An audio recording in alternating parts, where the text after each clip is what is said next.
2 പത്രോസ് 3-ാം അധ്യായം 10 മുതൽ 13 വരെയുള്ള വാക്യങ്ങൾ. കർത്താവിൻ്റെ ദിനം കള്ളനെ പോലെ വരും. അപ്പോൾ ആകാശം വലിയ ശബ്ദത്തോടെ അപ്രത്യക്ഷമാകും. മൂലപദാർത്ഥങ്ങൾ എരിഞ്ഞു ചാമ്പലാകും. ഭൂമിയും അതിലുള്ള സമസ്തവും കത്തി നശിക്കും.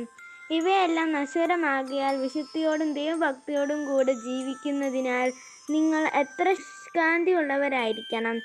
ആകാശം തീയിൽ വെന്തു നശിക്കുകയും മൂലപദാർത്ഥങ്ങൾ വെന്തുരുകുകയും ചെയ്യുന്ന ദൈവത്തിൻ്റെ ആഗമന ദിനത്തെ പ്രതീക്ഷിക്കുകയും ത്വരിതപ്പെടുത്തുകയും ചെയ്യുവിൻ. നീതി നിവസിക്കുന്ന പുതിയ ആകാശവും പുതിയ ഭൂമിയും അവിടുത്തെ വാഗ്ദാന പ്രകാരം നാം കാത്തിരിക്കുന്നു. നമ്മുടെ കർത്താവായ മിശിഹായ്ക്ക് സ്തുതി. വിശുദ്ധ മർക്കോസ് അറിയിച്ച സുശേഷം 13-ാം അധ്യായം 32 മുതൽ 37 വരെയുള്ള വാക്യങ്ങൾ. എന്നാൽ ആ ദിവസത്തെക്കുറിച്ചോ ആ മണിക്കൂറിനെക്കുറിച്ചോ പിതാവിനല്ലാതെ മറ്റാർക്കും സ്വർഗത്തിലുള്ള ദൂതന്മാർക്കോ പുത്രനു പോലുമോ അറിഞ്ഞുകൂടാ. ശ്രദ്ധാപൂർവം ഉണർന്നിരിക്കുവിൻ. സമയം എപ്പോഴാണെന്ന് നിങ്ങൾക്കറിവില്ലല്ലോ. വീട് വിട്ട് ദൂരേക്ക് പോകുന്ന ഒരുവൻ സേവകർക്ക് അവരവരുടെ ചുമതലയും കാവൽക്കാരന് ഉണർന്നിരിക്കാനുള്ള കൽപ്പനയും നൽകുന്നത് പോലെയാണ് ഇത്. ആകയാൽ ജാഗരൂകരായിരിക്കുവിൻ.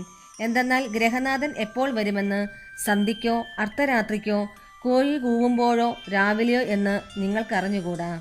അവൻ പെട്ടെന്ന് കയറി വരുമ്പോൾ നിങ്ങളെ നിദ്രാധീനരായി കാണരുതല്ലോ.